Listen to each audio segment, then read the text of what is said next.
How the Lakers came back to beat the Knicks last night and what it means that it wasn't Luka or LeBron. And the latest on Jalen Brunson's ankle and the NFL. You want to trade? Go find one yourself. And a few other trade demands. And if there's time, yes, there will be. Tim Kalishaw. Did the Dallas Stars just become Stanley Cup favorites at the trade deadline today? Yes, we don't know. Oh. I'll give you some notes on that, Tim, so you can. Where's the mini cup, Tim? Those Gabe Vincent three-pointers in the fourth quarter, that was huge for this turnaround. LeBron, Luka, 30-point double-doubles, but it was Gabe Vincent 3 for 3 from 3 in the fourth. And then how the Lakers closed out in OT for a 113-109 win over New York. Latest on Jalen Brunson's ankle. Chris Haynes says Knicks are optimistic it's just a sprain. Karl Anthony Towns said next man up after he saw Brunson go down. Knicks script, same as it's been. Can't get the W versus those better teams. No oomph to close out games. David, up top. What was the biggest takeaway from Lakers 113, Knicks 109? So, yeah, there are a couple obvious takeaways here that LeBron and Luka have cemented themselves as the scariest duo in the league right now. Okay. The Jalen Brunson ankle injury is scary and devastating for the Knicks if it's a long-term thing. But for me, the biggest takeaway is I do not want to hear anybody talk to me about Karl Anthony Towns as a meaningful contributor to a championship-level team for the foreseeable future. This guy did not show up for this Knicks team last night. And now you have against the teams of the Lakers, Cavs, Celtics, Thunder, he is averaging 16 points per game against those teams. Last night, that 12 points was not enough. When Brunson goes out, he wanted no part of that basketball. He took one shot in the last 14 minutes of that game. So you add all of that together and you have what comes out as a guy who has not shown up in a meaningful game at any single moment with the Knicks uniform on his back, and I have no belief that he will do that come playoff time. Kevin Clark, your takeaway from last night, Lakers over Knicks.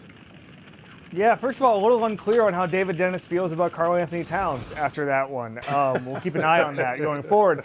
But no, for me, it's funny. Karl Anthony Towns said next man up for Jalen Brunson. Carl, I cover the NFL. I hear next man up all the time. That's usually code for we're screwed. In the NBA, if there's no Jalen Brunson, if there's no superstar, there's no playoff run. That's it, right? But for me, my takeaway is the Lakers. And my takeaway is, to the surprise of no one except one executive in Dallas, Luka Doncic, is an unbelievable difference maker. On the defensive end last night, 4 steals. He guarded 10 isolations, only 2 points given up on those isolations. The Lakers have now won 10 straight games against teams with winning records. That is the most they've won in a row against winning records since 2000 when they won 16 straight. If that does not scream contender, I don't know what does. They are a contender. Glenn Yates around the horn to you.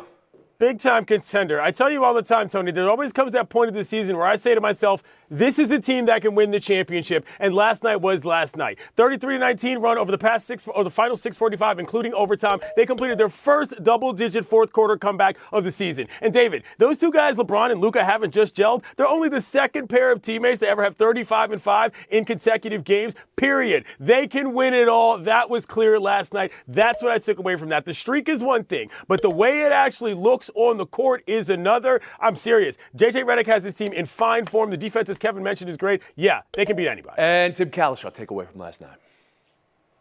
Tony, my first takeaway is it's just great to be here in Dallas watching Luka play for the Lakers and Jalen Brunson play for the Knicks. Man. To know we're a farm system for these teams. It's really good. But I agree with all that's been said about the Lakers. Who would have guessed that having the best player in the last 20 years and a first-team All-NBA guy last 5 years, who would have guessed that they would be good together, that would be a good thing to have? But it is. And as you said, Gabe Vincent, Dalton Connect, Austin Reeves, when he's healthy, they're going to have wide-open threes, as many of them as they want to take when you play with Luka and LeBron. And the other thing the Lakers do is they always have Luka or LeBron on the floor. So they get their own chance to run their show, and then they play together in meaningful minutes down the stretch. And this looked like a game they would lose. They found a way to win it. Yes, the West is very Gabe winnable. Vincent, kind of a Lakers. found player, right? They didn't really get anything from him his first year, and now coming up, Reeves didn't have the game that you would want from him yesterday, and then there's Vincent. So the Lakers are still finding themselves, and they're liking what they see on this win streak. But now, tomorrow night versus the Celtics, another great game. The history well documented. David, is this a big test for either of these teams right now? Yeah, this is a huge test for that Lakers defense, which is one thing they've been doing. They've been hounding the big, and they've been allowing players that they feel are bad three-point shooters to shoot open threes. The problem is with the Celtics, they don't have really any bad three-point shooters. Everybody can chuck. They just had Peyton Pritchard and Derek White score 40 points each in the same game. So we're going to see exactly how good that Lakers defense is, and if they can, etch themselves into that top contender category with the Thunder, Cavs, and the Celtics. JC, bigger test for Boston or LA tomorrow night? I like the Lakers here. As David said, they're the best defensive efficiency team in the NBA since the start of February. That's going to be special here. I think they're just trying to find themselves right now. To go against the defending champions, I think, is really important. They're going to learn about themselves at the bare minimum. I like Glenn them Yates? over the weekend. They did it on the road against Denver, the Lakers did, but whether or not they can do it on the road against Boston, I think is another issue. They got a 4-game road trip here. They finally get back to the Suns. I think that entire trip is going to be as indicative of anything as just that Boston game. And to see. I just think it's a big game for Luka. He knows he played against this team in the finals, and he wasn't fully healthy going into that series. Played really poorly in Game 3, played great in Game 4, but this is a chance to go back to Boston and show people again what he can do. Move on. NFL now. Trey Hendrickson. Go find yourself a trade. Day 2. When the Bengals gave him permission to look for a trade earlier this week, did it feel like it fell for Matthew Stafford and the Rams and that he'll be back in the end? Or is this case with Cincinnati different? That's one question I have for you. Hendrickson, 4 straight Pro Bowls, first team All-Pro this past year, led the league in sacks with 17.5. So you have somebody still with their peak of their powers as well in this odd circumstance. Go find yourself a trade. Kevin, how do you see this? I'm confused. I thought the Bengals were going to ignore this trade request. The report last week was, they want to keep all of their guys. No, from my perspective, they're going to pretend to keep all of their guys long term, or they let some of them go because the Bengals don't spend cash like other franchises do. I want to give you a stat from Warren Sharp. Jalen Hurts and Joe Burrow signed their extension in the same offseason. Since then, the Bengals have signed one guy to a contract over $40 million. That's Logan Wilson. The Eagles have signed 8 contracts over $40 million. They pay everybody. The Bengals pay nobody. This Trey Hendrickson thing is a symptom of a Bengals franchise that doesn't sign guys early enough to kick the can down the road. I don't know if they're going to trade him. I don't know if this is a Matthew Stafford situation, although I would never compare the Rams to the Bengals and they say, hey, your market isn't what you thought. You don't want to go to that team, whatever. Why don't you stay? But what I do know is the Bengals need to figure out a way to pay and keep their superstars. I hear you. Because this is not getting them any closer to a And you Super gave us that great stat that they don't spend money, although that was from Warren Sharp, so maybe I'll give that to Warren Sharp when he comes by. But real quick then, is there a destination? Is somebody salivating at the chance to have the guy who just led the NFL in sacks and is a 4-time Pro Bowler, first team All-Pro, KC? Yeah, I mean, every team needs a player like that. The Packers should call any team that basically wants to compete. They should get 25 calls right now. They should get 25 calls because there's a lot of teams that are a Trey Hendrickson away from real deal competition. Glenn Yates, around the horn to you. I want to expand on those stats, and I'll just get them right here. Number 3 in pressure percentage, number 3 in pass rush win rate as well, and he hasn't missed a game or a start in 2 seasons. Bengals, what are you doing? This is not the guy to let out of the door, but then again, of course, bungle's gonna bungle, so this is not shocking at all. We're talking about a team that doesn't even feed their daggone squad 3 square meals a day. I hate this for that franchise and their fans who thought that they have something going, and sure enough, when they got a chance to keep a guy who's a franchise changer, they try to let him walk out of the door. Idiotic, but that's how they You're are. referencing, of course, how they had an F, or maybe it was even an F- for food in the NFLPA report. Correct. All right, Tim, I'll turn to you now because we just saw similar, nothing is the same, I get it, with Matthew Stafford. Yeah. You don't hear it often, but go find yourself a trade and come back to us. Could that just be the play here? I just think it's very different when you're Stafford and you're 37 or whatever and you've played that much. And this is a player still in his prime. I would say if I'm a Bengals fan, I'm hoping they're telling him that so that his agent can find out the market isn't quite what you think it's going to be and they can still get a deal done. This is a team went to the Super Bowl in 21, went to the AFC Championship in 22. They should still be in that window, if we can say that, for doing some damage in the AFC, and they're signing all the offensive players. You can't afford to lose your best defensive player. David Dennis Jr., how do you see the market for Trey Hendrickson? The market is massive for Trey Hendrickson. It's not a Matthew Stafford situation. This is a guy in his prime. And for the Bengals, you are a team that the thing that was holding you back was that atrocious defense. You had an MVP caliber quarterback, and that defense was what was stopping you. So what your idea is to consider moving on from a guy who was responsible for 50% of your sacks for this season. It makes absolutely no sense for a Bengals team who's more known for, trying to be cheap with their salaries instead of actually building quality teams around their stars. There's an old expression in baseball was applied. We were last place with you. We could be last place without you. Well, that defense stunk with them. They could stink without it. Last word, Kevin Clark. The charitable case here is they are making room, perhaps, for Myles Murphy, the first-round pick. Murphy, on a per-snap basis, was half as good as Trey Hendrickson on pressure rate. That is great. No substitute. Myles Garrett's great. I mean, that's two of the best defensive players in the NFL that are potentially available. What's the price, though? We'll get to Garrett in buy or sell.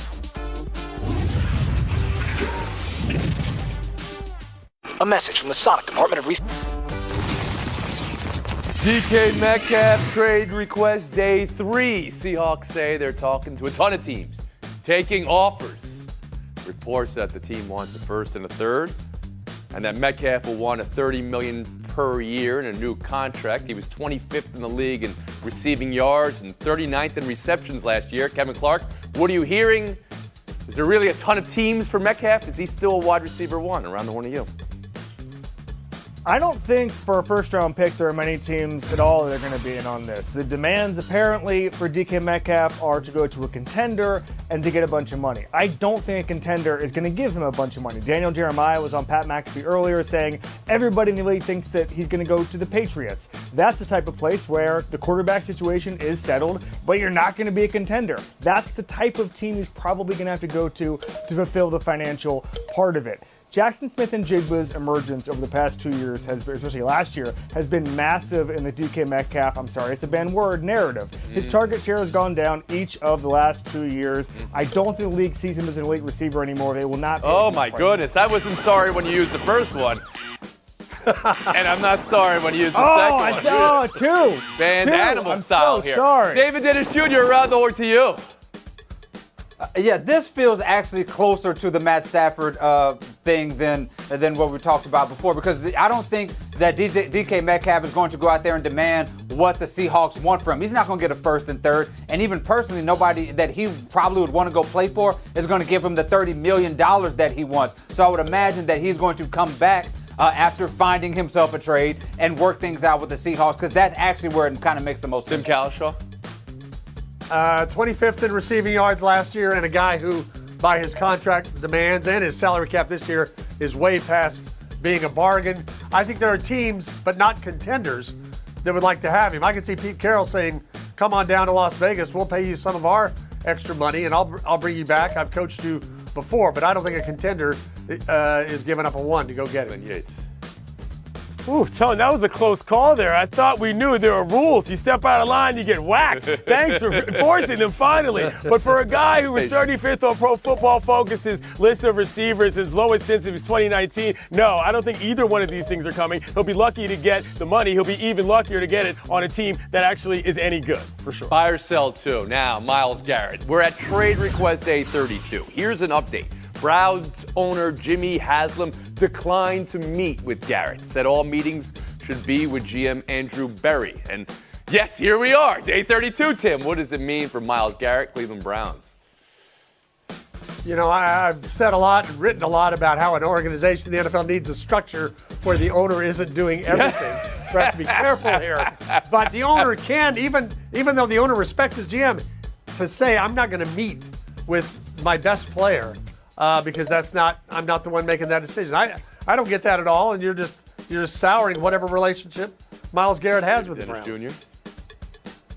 This is how you make a potentially volatile situation and turn it into an actual volatile situation. The best player in the NFL wants to call anybody within that Cleveland Browns organization. You pick up on the first ring just out of respect for him, no matter how that conversation goes. And to not do that is only souring this situation for a franchise that already has as bad a reputation as you can have in the NFL for a myriad of reasons. You didn't just say best defensive player in the NFL. You said best player in the NFL. We're going to buy or sell that, as well as declining the meeting. Let's go. Kevin Clark, give it to me. Do you know how bad a situation has to be, Tony Reali, for it to be bad even for the Browns? That's where we're at right now. This is unbelievable. What's your plan here? You're going to keep your best player, but you're not going to speak with him from the ownership position? No, you can meet with him, you can explain your rationale, and you can move forward. To say, I'm not going to talk to you is no way to patch this up. This is unbelievable. The NFL Network is reporting that Myles Garrett is prepared to miss games. I think that's the only way out of the situation. If you're Myles Garrett, this is untenable. This is unbelievable. I think the Browns are totally mishandling Kevin, I want to say something. I know I just banned you for words you said, but you're a reporter, so this shouldn't surprise you. Your footnotes are unbelievable. You are citing sources in today's show at a record rate. I do respect that. Clinton Yates, around the horn to you. I'll cite David Dennis Jr. If you think he's the best player in the league, he's the only thing you've got, and your franchise is Garbo. Yes, you're keeping him. Right. Why else wouldn't you? If he's the only reason while people are coming through the door, yeah, I get it. It would be the nice, kind thing to do, but this is the National Football League. He's the best thing you've got. He's the best thing they got, but let's go quickly. Buy or sell him is the best player in the NFL. We're talking Mahomes. We're talking Barkley. Is he the best player in the NFL, Kevin Clark? Sell. I heard you, Clinton. I think he is. Kalishaw. I think he is. He's so good. He is second in the NFL in pressure rate despite being double teamed all the time. Okay. Well, that was a split panel then. We'll move on. There we go. David Dennis, you hung up. Buy or sell 3. Nebraska football. Their spring game is no more.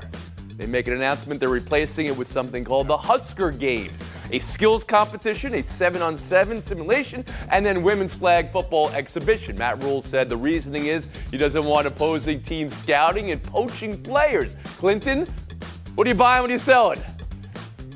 I'm buying that this is a good thing to do for the reason, but I'm selling that this reason exists at all. NCAA, get it together. The spring game is a thing that actually has some value on the calendar of football things. Look at Colorado, who went nuts with it, and it created all of that interest when Deion got to town. You cannot have this being part of the system that's simply displaying your players is potentially going to get them poached. Bad setup. I'm buying that we're in the weirdest place college football has ever been. You can't have a spring game because you're afraid scouts in the stands are going to poach your players. Do you buy it? Do you really think that's the reasoning here? When I read this, I'm like, they don't want guys to get injured. I understand that. I think it's mostly about injuries. David Dennis Jr. around the horn to you. It could happen. I'm buying the decision, selling the reasoning. I'm just finding it hard to believe that you have all of these scouts that you pay all this money for, and they go look at all these high school players and they say, we missed one, but he had a really good catch in the spring game, so we got to give this guy $2 million. That just does not make any sense to me. Clark. Yeah, this is just coaching paranoia, which is a tale as old as time. I don't think it's particularly new. I agree with David Dennis. I don't think there's a guy on Nebraska who's going to pop in the spring game, and all of a sudden Texas and Texas A&M are going to go, oh my God, get our $3 million together. We got to get this kid. No, that's not really how it works. This is coaching paranoia. No one's going to see this again. Clinton, as we say goodbye to you and Dave, blame it on the transfer portal. Every coach is like, I'm going to blame it on the transfer portal no matter what it is. Kalishaw, Clark, showdown next. And live today, it's come and gone. Tim Kalishaw's Dallas Stars, perhaps the biggest winner, maybe you tell me. Mikko Rantanen, 2 first-rounders, 2 third-rounders going to Carolina, and Dallas extending Rantanen for $96 million.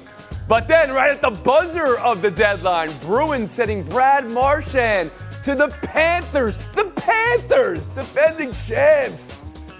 They make a big move. Tim, what's the bigger deal at the deadline?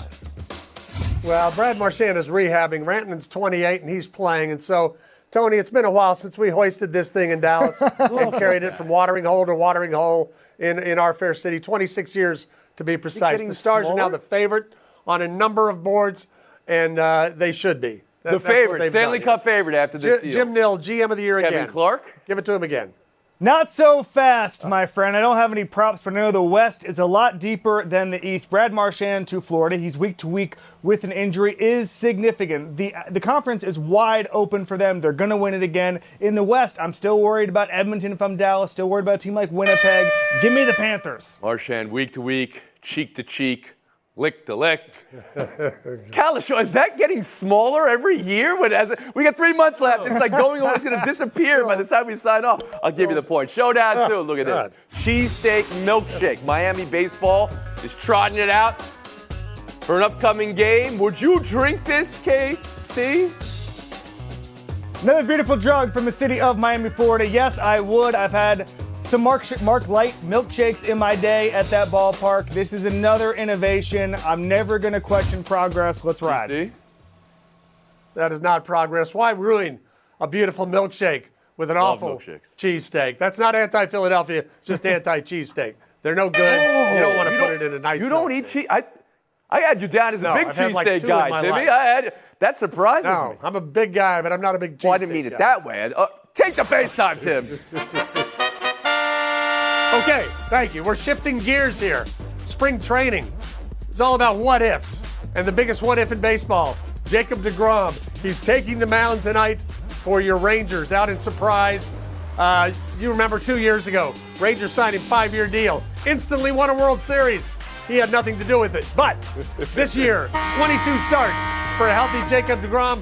Rangers are right back in the mix. Good luck to him tonight. Daylight savings. We're on a 70-and-a-half-hour break. See you Monday. Oh.